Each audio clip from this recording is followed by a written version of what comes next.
Jika memang kita ini memang rasanya cocok di satu partai ini, pasti kita akan fokus di partai ini. Jadi memang PDI Perjuangan itu tidak melihat sara, tidak melihat gender, tidak melihat usia, tapi yang dinilai yang dilihat adalah kinerjanya sebenarnya, Mbak Cendol. Jadi memang kalau memang seseorang itu punya potensi dan memang jelas visi misinya dan kinerjanya, itu akan sangat dihargai. Pergerakan itu memang kita yang harus bergerak, partai yang mendukung kita bergerak. Jadi kalau dengan besar harapannya generasi muda ini akan memberikan semua konsep-konsep kreatif, konsep-konsep inovatif dengan energiknya, itu yang akan menciptakan Indonesia maju.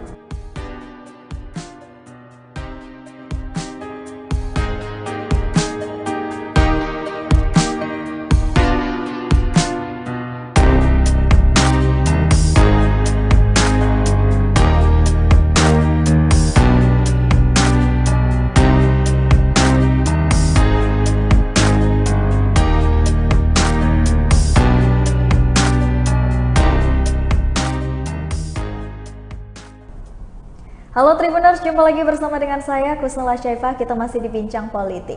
Nah Tribuners, tentunya untuk tema dan juga bincang politik kali ini saya sudah hadir narasumber di sini. Sudah ada Bang Deddy Wijaya Chandra SIKOM.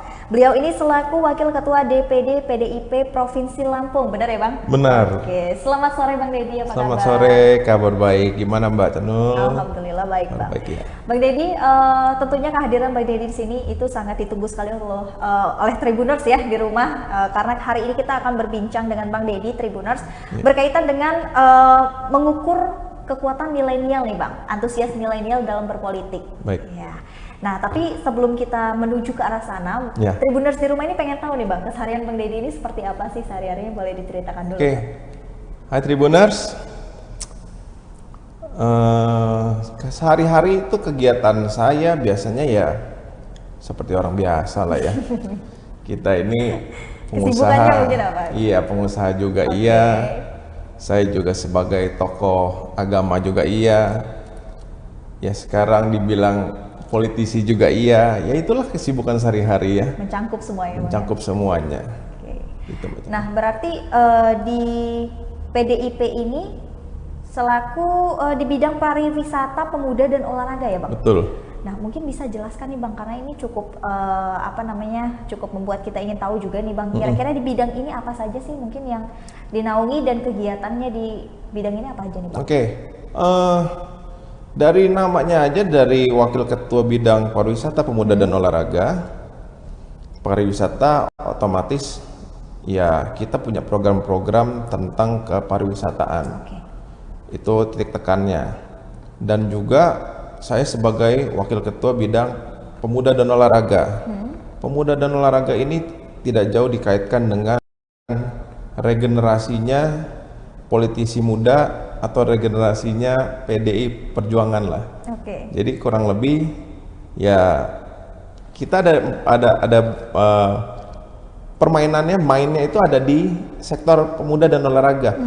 Ya, pemuda dan olahraga itu tidak bisa dipisahkan. Ya, jadi memang program-program itulah pariwisata, pemuda dan olahraga itu semua bisa kita kaitkan jadi satu. Kurang lebih seperti itu. Oke. Mungkin dalam kurun waktu sejauh ini apa aja sih mungkin kegiatan yang sudah diselenggarakan gitu Bang di bidang pariwisata, kegiatan olahraga ini? Kalau pariwisata ini kan sebenarnya dari PD Perjuangan sendiri ini adalah bidang baru ya. Bukan bidang baru, tapi nomenklatur baru ditugaskan menyangkut kepada bidang pariwisata, pemuda dan olahraga. Jadi ini dalam penyesuaian.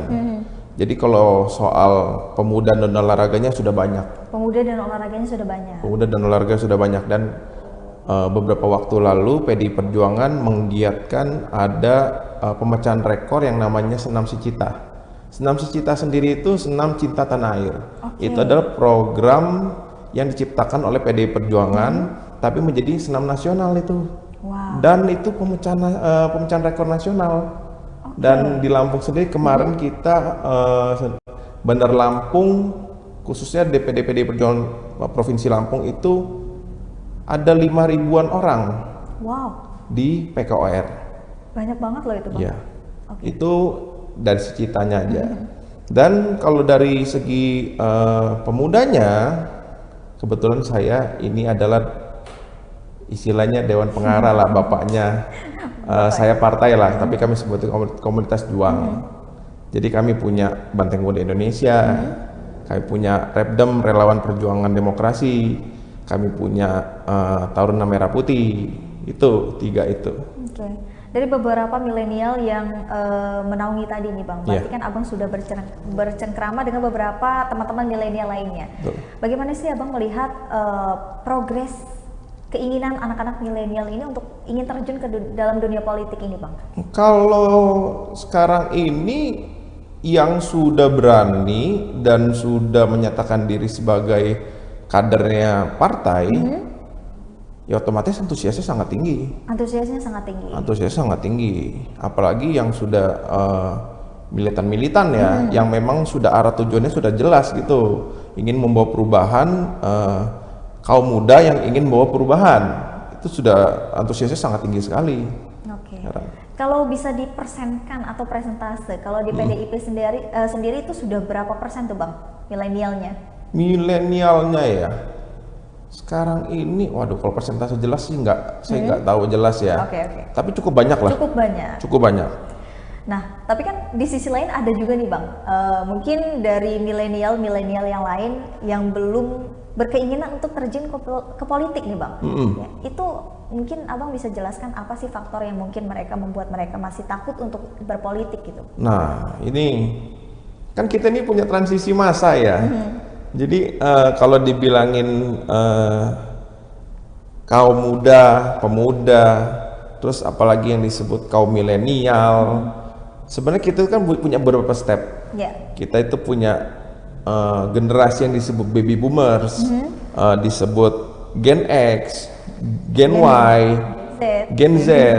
Sebenarnya milenial itu adanya di mana sih? Milenial itu adanya di Gen Y. Nah, milenial sendiri itu sekarang ya sudah sangat banyak ya yang ingin terjun di politik gitu. Nah, jadi kalau dibilangin segmennya ini, Gen Y ini sekarang yang lagi banyak-banyaknya nih. Jadi mungkin di 2024 itu yang dari yang saya baca dari beberapa tim survei itu hampir 60% ya. 60%. Iya. Itu dari pemilihnya.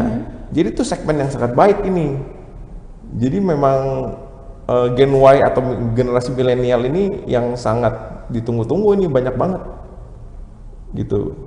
Baca dulu. Nah, kalau yang membuat mereka antusias nih Bang untuk berpolitik, apa itu Bang yang menjadi salah satu faktor? Apakah partai itu juga menjadi salah satu faktornya? Saya menyambung tadi pertanyaan sebelumnya mungkin yang belum terjawab. Antusiasme itu bisa juga dari dari partainya, dari tujuan dan visi misinya. Ya sebenarnya balik lagi ke rasa ya, kenyamanan dan rasa. Jika memang kita ini memang rasanya cocok di satu partai ini, pasti kita akan fokus di partai ini. Dan kita akan memilih di partai ini gitu loh. Ya nggak beda jauh sama pakaian dengan makanan lah. Memang kalau kita rasanya cocok makanan jenisnya Indonesian food, kita pasti akan kecenderungannya lebih banyak makan Indonesian food. Atau kita lebih suka pakai pakaian misalnya, yang suka t-shirt kita pakai t-shirt, yang suka pakai kemeja kita suka pakai kemeja gitu. Itu juga hal yang sama seperti ketertarikan untuk terjun ke partai politik. Jadi step by stepnya adalah biasanya anak-anak muda atau kaum muda yang suka berorganisasi, rata-rata kecenderungannya ya pasti suka juga dengan politik. Ya kecenderungannya ya, saya nggak bilang semuanya ya kurang lebih seperti itu Mbak Channel. Jadi memang milenial zaman sekarang itu sudah ada antusiasnya ya Bang ya untuk berpolitik, itu memang sudah ada. Karena mungkin dari partai juga sudah memberikan ruang mereka gitu. Jadi tidak terlalu sempit lah ranahnya untuk mereka bisa bergabung bersama. Tapi dari PDIP sendiri ada tidak sih Bang yang dilakukan untuk bisa menggait gairah milenial ini agar tetap terus berpolitik khususnya di PDIP ini? Oh, kalau dari PDI Perjuangan, ya kita memang buka ruang selebar-lebarnya untuk regenerasi. Lihat saja kita punya beberapa eksekutif dan legislatif yang sangat-sangat muda. Yeah. Contohnya Mas Gibran sudah di eksekutif. Beberapa lagi malah sudah di DPR RI. Beberapa lagi sudah ada di DPRD provinsi dan DPRD kabupaten kota. Itu sudah sangat terbuka sekali. Jadi memang PDI Perjuangan itu tidak melihat sara, tidak melihat gender, tidak melihat usia, tapi yang dinilai yang dilihat adalah kinerjanya sebenarnya, Mbak Cendol. Oke. Jadi memang kalau memang seseorang itu punya potensi dan memang jelas visi misinya dan kinerjanya, itu sangat dihargai dan itu udah pasti disupport lah, bahasanya seperti itu ya. Disupport oleh partai ini juga. Disupport oleh partai. Oke. Mungkin kalau dari partainya ada harapan apa untuk milenial ke depannya, Bang? Ya, milenial ini kan ya tadi saya bilang itu kan masa transisi ya. Masa transisi itu kita ada dibilang muda sekali juga enggak, dibilang tua belum tua amat gitu. Soalnya kan milenial kisaran umurnya itu kurang lebih ada di 26 sampai 41 gitu. Yeah. Ini dari yang katanya milenial ya, Gen Y ya. Jadi dibilang muda ya sudah cukup matang. Dibilang sudah tua, ya memang sudah matang itu. Jadi memang milenial ini sudah sangat terbuka sekali, memang diberikan ruang-ruang khusus lah untuk ke depan. Nah, apalagi di 2024 ini, milenial ini kan nanti mungkin pemilih pemula, pemilih muda itu hampir 60%. Jadi memang segmennya memang kita harus ambil ke segmen milenial. Kita nggak boleh tabu juga gitu loh.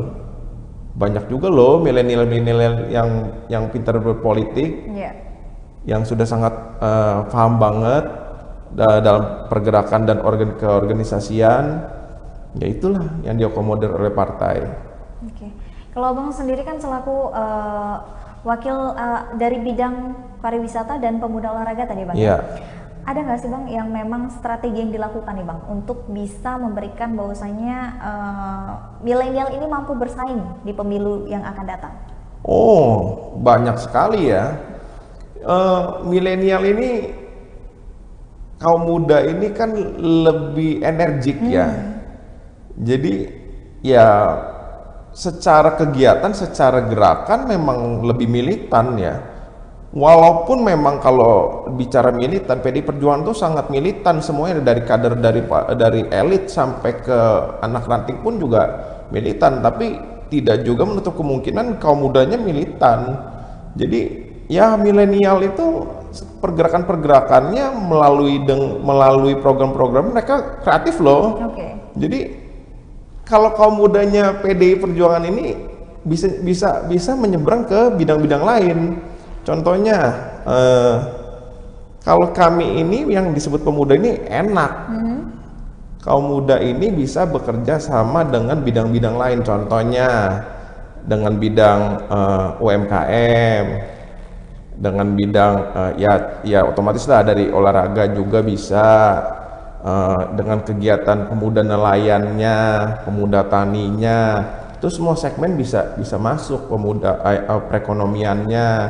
Itu semua bisa masuk. Jadi memang kalau dibilang kegiatan ya sangat luas. Sangat luas justru kalau dibilang pemuda olahraga ini. Itu. Kalau di Lampung sendiri apa nih Bang yang mungkin sudah diterapkan oleh partai sendiri untuk bisa lebih meningkatkan semangat dari milenialnya ini Bang? Semangat milenial ya di Lampung. Ya kita udah banyak bekerja sama lah. Dari kita memberikan tugas juga kepada rekan-rekan komunitas juang kami untuk mempererat kerjasama dengan bidang-bidang yang ada di daerahnya masing-masing. Oke, seperti apa itu Bang? Jadi misalnya kita melihat potensi UMKM setempat, mereka mengolah, membantu dan ya kalau bisa diakomodir ke semuanya. Itu yang akan membantu mereka juga untuk mendulang suara nantinya untuk PDI dan untuk mereka sendiri nantinya, seperti itu. Jadi memang sudah ada kegiatan dan memang usaha seperti itu ya Bang, Iya, yang memang diterapkan. Tapi sudah. kalau Abang sendiri bagaimana nih Bang Deddy melihat animonya pemuda milenial yang di Lampung ini? Apakah semangat berpolitiknya ada atau masih kurang deh Bang? Ya, saya rasa nggak cuma Lampung ya, semua rata-rata itu masih sama. Masih Jadi sama? iya, animonya itu masih 50-50 ya, antara berani atau tidak berani dan mau dan tidak mau gitu. Bingung juga mungkin? Atau? Iya, itu juga bingung ya. Jadi sebenarnya kayak rekan-rekan mahasiswa itu juga mau loh join ke salah satu partai politik gitu. Melihat kinerjanya seperti apa dan akhirnya yang cocok yang mana akhirnya mereka pilih.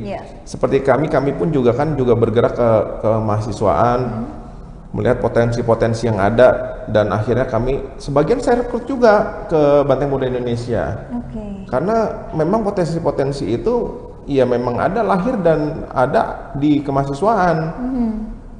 Ya itu tadi Mbak Cendol bilang ya masih antara apa ya 50-50 iya, antara mau dan tidak mau. Mungkin rasa tabu juga saya juga awal-awal juga masih berasa tabu ya dengan politik itu, mungkin masih berasa apa ya pesimis ya dengan partai politik ya, kok bisa seperti ini. Tapi kalau sudah kita lebih mendalami lagi ya memang kita harus tahu pergerakan itu memang kita yang harus bergerak, partai yang mendukung kita bergerak, kan seperti itu. Itulah sebenarnya kendaraan partai politik ini kendaraan. Balik lagi kalau kita ini memang nggak cuma orang yang maunya instan, orang yang mau gerakannya nyantai-nyantai aja, ya nggak bisa lah. Tetap balik lagi ke kita, partai politik adalah kendaraannya. Gitu. Dan kenapa nih Bang, milenial ataupun teman-teman yang lain atau Abang sendiri itu memilih kendaraannya PDI Perjuangan? Kenapa tidak partai lain? Mungkin bisa diceritakan. Nah, ini kayaknya pertanyaannya untuk saya pribadi ini kayaknya. boleh dijawab Bang. Ya, oke. Kalau bagi saya PDI Perjuangan itu partai yang sudah sangat jelas itu nasionalis.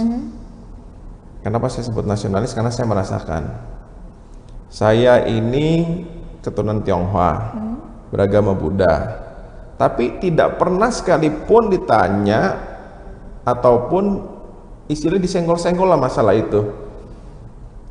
Yang PDI Perjuangan lihat adalah kinerja, gerakan, kontribusi, dan mau enggak kadernya ini turun sampai ke masyarakat. Itu yang diwajibkan untuk kami. Jadi saya lebih cocok dengan PDI Perjuangan karena sudah jelas banget pakemnya. Jadi memang sudah jelas semua ya Bang ya? Sudah jelas. Artinya kan dalam PDI ini banyak dong beberapa sukacitanya.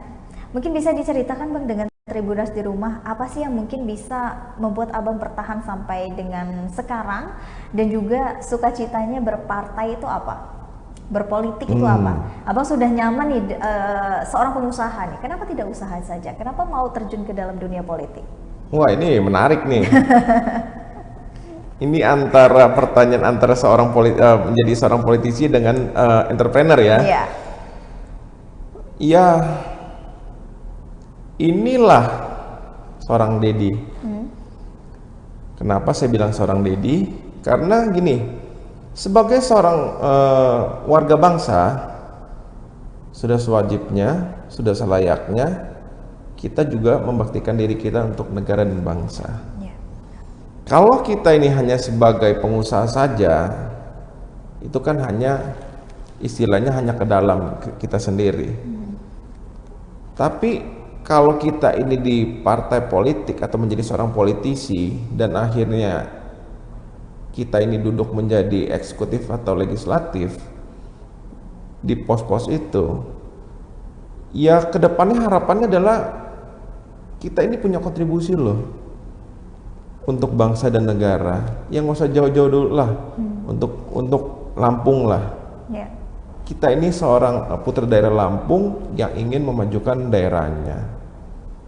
Itu kontribusi aja yang ingin saya keluarkan dari seorang Dedi ini gitu. Jadi memang kontribusi itu yang ingin Abang berikan untuk Lampung. Iya. Terutama karena memang kita putra daerah, Betul. putra putri daerah, jadi memang Betul. kalau tidak punya sarana, kita bingung ingin mengendarai apa. Iya, betul. Luar biasa ya Tribuners. Ini Bang Dedi ini benar-benar contoh yang perlu kita contoh banget nih ya. Selain karena masih muda, wawasannya luas, gagasannya itu luar biasa loh Tribuners ya.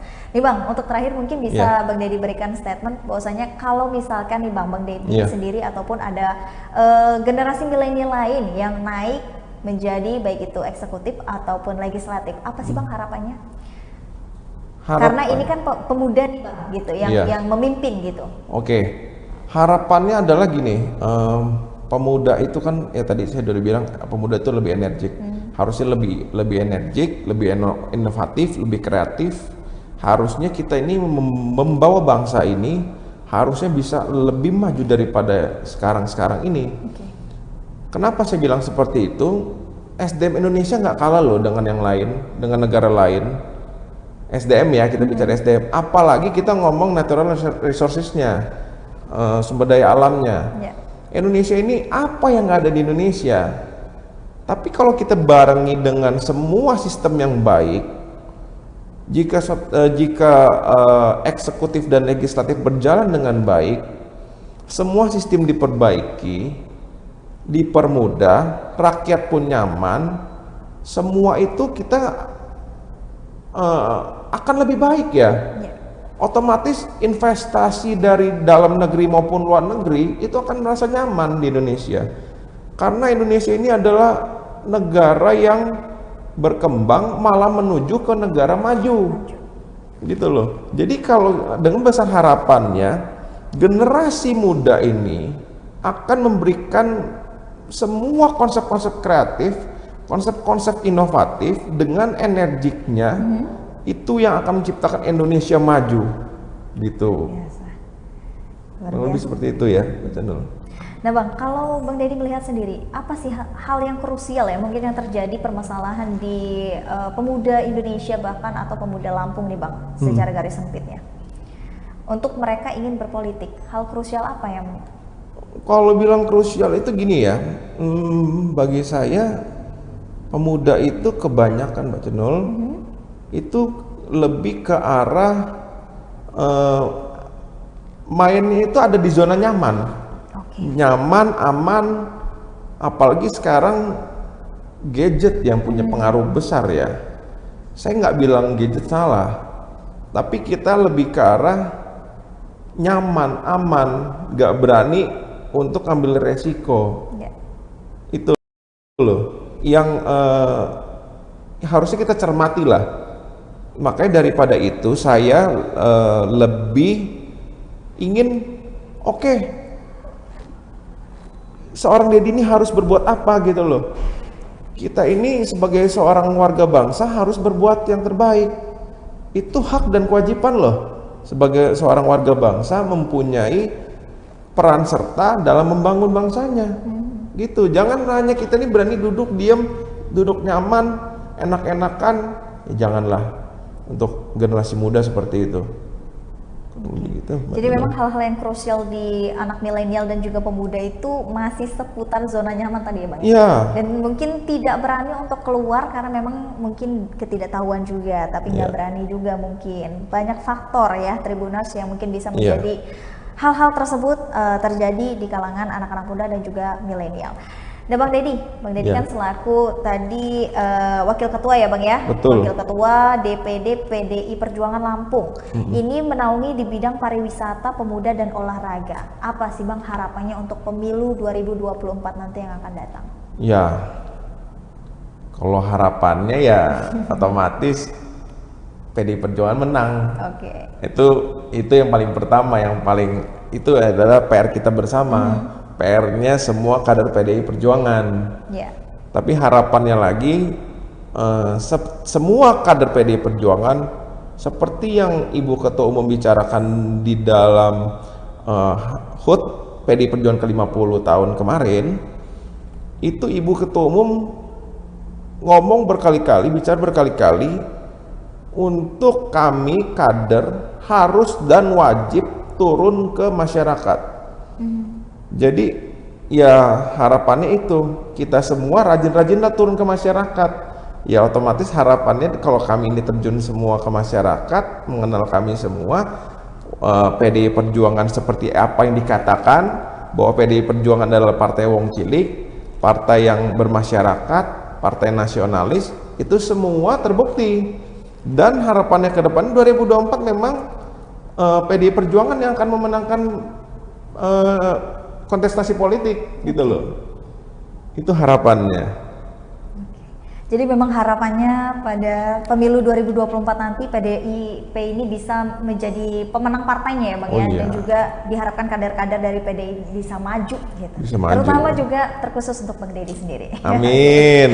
Oke Bang Deddy, saya mengucapkan terima kasih banyak untuk seluruh kru yang bertugas, juga mengucapkan terima kasih karena Bang Deddy sudah menyempatkan waktunya untuk hadir dan juga menemani kita ya Tribuners selama kurang lebih 30 menit ke depan. Kita sudah berbincang mengenai hal-hal yang krusial ya menghadapi milenial dalam berpolitik ini, tentunya di sini dengan Bang Deddy selaku Wakil Ketua Ketua DPD PDIP Perjuangan Lampung.